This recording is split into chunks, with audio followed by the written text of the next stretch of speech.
Alright, Ozzerzen here again. What I want to do in this video real quickly is just kind of go over Lords League. Um, Lords League, pretty much the gist of it is you're trying to get, the higher you rank on your continent, the more souls you can, you get a statue, a glory statue at the end of, I think it's, for me, it's every Sunday around noon, I believe. You get a statue that gives you some, I think extra attack to your towers or something like that. Also for the overall, this is just my continent ranking, which I'm currently number 10. I usually get two or three, sometimes four at the end of the week. Number one guy is, we'll just say he's a beast and leave it at that. There's no way I catch up with him. I mean, he's, holy cow, is he, yeah, 191. 170. I mean, yeah, he's not much I can do there. Not only that, he's Capricorn. I mean, he's twos across the board there. He's every once in a while I'll get number one, but it's not because I'm give a shit that week, and I snuck by him. He definitely is the supreme king on our continent, and I don't see myself dethroning him anytime soon. Unless he just decides to quit playing. Yeah. Oh, the other thing, that's just continent. This is game wide. Um, usually wound up around 600 or so, but currently I'm 1,770. You get souls per hour, 75 souls per hour, which I know it doesn't seem like a whole lot, but man, it adds up. Holy cow! I mean, it's not uncommon at all to. I don't know where souls come from. They just appear. I very, very, very rarely, unless I'm just spending stupidly, do I not have souls to do. Now, obviously, mercenaries are incredibly expensive. Um, I think I just spent about 1.5 million souls last week working on some mercenaries, and they're all still in the 30s and 40s. So I spent 600,000 souls a couple weeks ago working on the stupid bubbles that go around the armor here. For 10,000 souls, I can add another two things to the armor. Eh, I, when I have them, I use them, but it's definitely not a priority. Now, currently, what I'm doing for Lord, I take my town hall, I put it over to the side. Get rid of all my heroes. I think I leave a Pyro Pete. Yeah, just you have to leave one character out there. That way, if somebody wants to attack, it's super easy. You come in, they grab the trophies, and I get a lot of attacks, which in turn gives me a lot of revenges that I can use, and that's kind of the key here to this whole strategy. So we'll go first of all. Look at both of these guys. I should be able to 3-star, but I'm not right there. I'll come back to these guys later because they're always going to be there. What I want to do is come over here to Lord's League. We're just going to shoot through. Obviously, first thing I'm looking for is anybody who's doing the same thing that I'm doing, getting rid of the heroes. Now, I'm not dumping trophies because I'm going to pick them up. As soon as Guild Clash starts on Friday around noon, actually Friday morning, I'll go ahead and put my Town Hall back. I'll put me back, and then I start working on like I said, I usually finish around 2 or 3, 4 in the continent, somewhere around there. But during the week, when there is no Guild Clash, I lower the trophies so that it gives me an easier opponents. Easier opponents equals three stars instead of 1 star. And I'm not paying attention. I'm talking here, but only reason I'm going through all these, I already saw number 2. I'll take.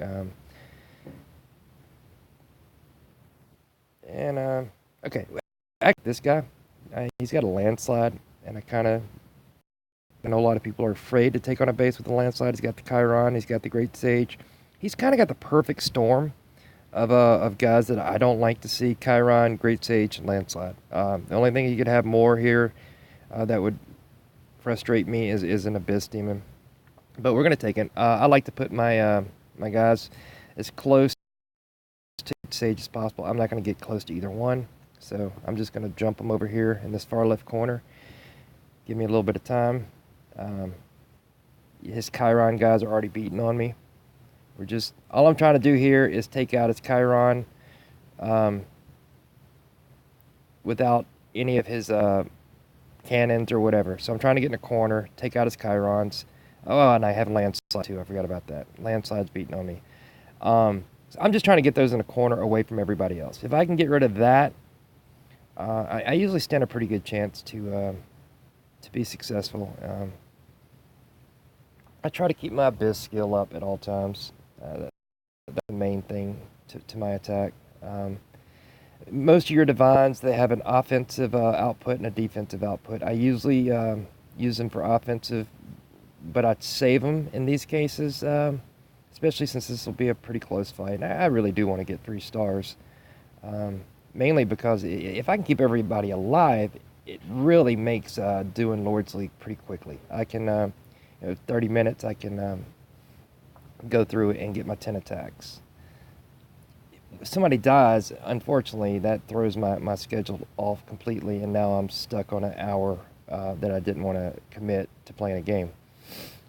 So once I get rid of this Great Sage, it should be pretty much downhill from there. If he's got Divine, he'll pop back up, and I'll have to kill him again.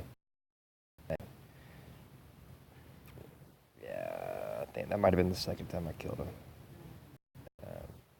Once again, really no strategy here. Abyss Demon is pretty much the key. Everything else is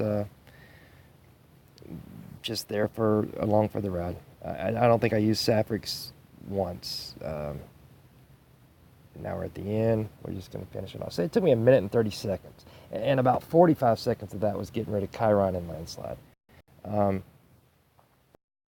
Which is disappointing because that's pretty much what I'm after. But I'm going to do my 5 anyway, just to, I mean, I'll do all 10, but I'll do my 5 to get my 50 gems. I mean, this guy is pretty much exactly what I'm looking for.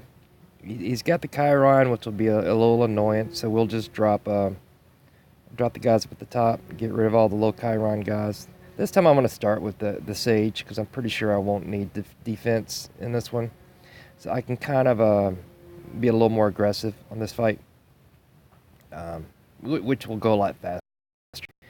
When you're saving your divines, like I said, an offensive output and a defensive output, most of them do.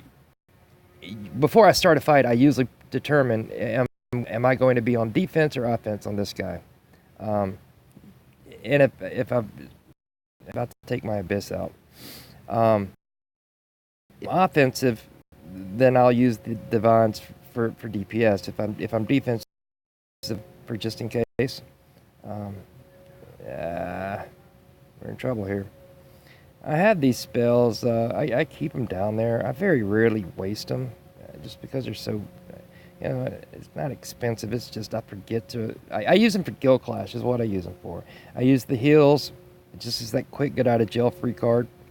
But now with Abyss, really, I could probably switch over to Allied Winds completely, because haste for him is kind of like a heal. It heals everybody else. The only exception, still keep it around, is every once in a while, as you'll see right here, Abyss is kind of running off on his own, and everybody else they're way up there. So occasionally I'll have a guy, and it's usually a case just like this, where the fight is well under control. You can lose it. But I don't bring a Renee Vin with me. So if I happen to lose a hero, it's going to be in a 10-minute wait to get him to res back up, and I don't want to do that. So that's kind of why I keep the heals down there. Yeah, still no mutagen. Coral. I'll do one more here. Close to longer than I wanted to spend. Just kind of going over strategy. This guy, really the Abyss right there is the only thing that scares me. He doesn't have a Chiron. He doesn't have a Landslide. He doesn't have a Great Sage.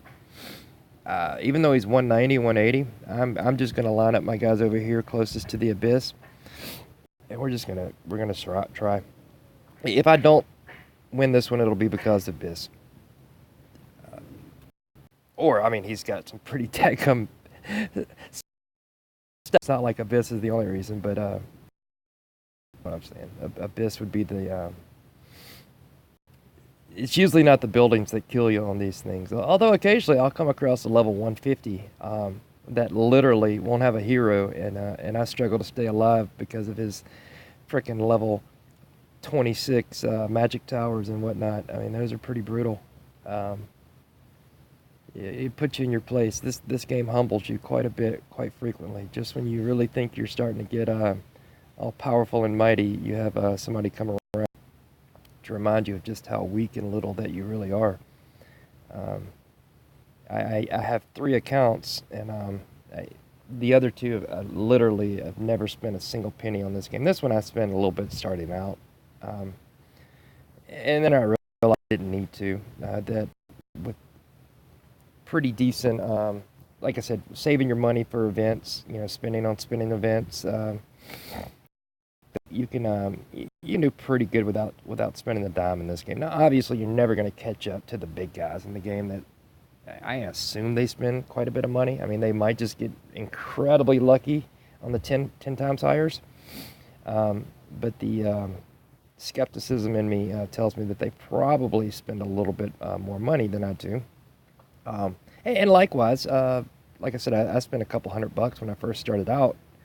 I probably have spent more money than other people. I haven't spent frequently, recently, other than I do spend the $10 a month for the, it's 400 gems a day. And it's like, comes up to 13,000 gems or whatever.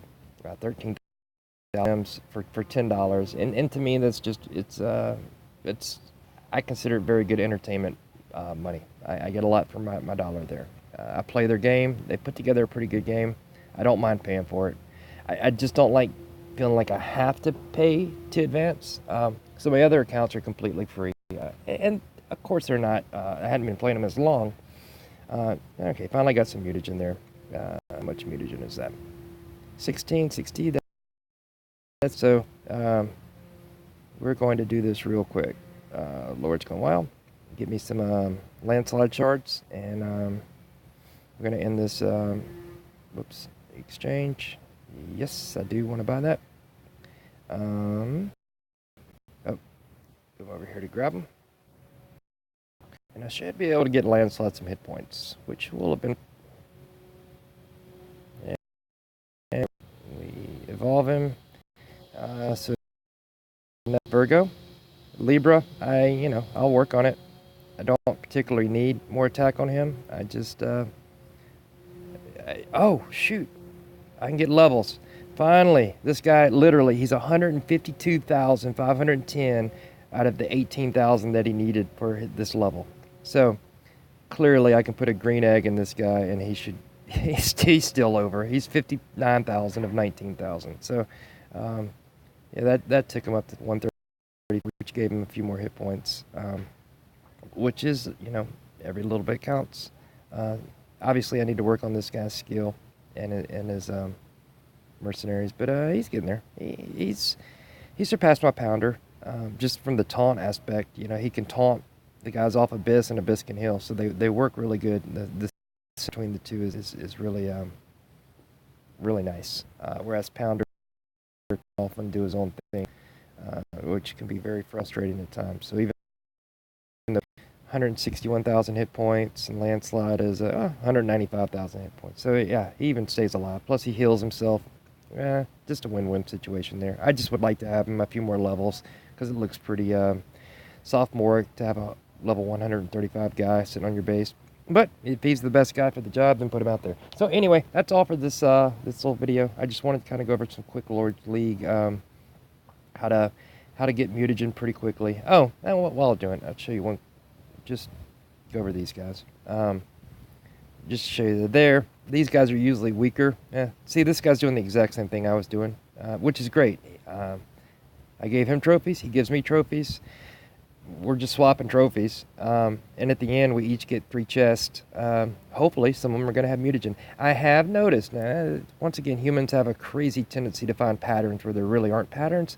But I have noticed that I seem to get a whole lot more mutagen in the revenge attacks than I do in the Overlords League attacks.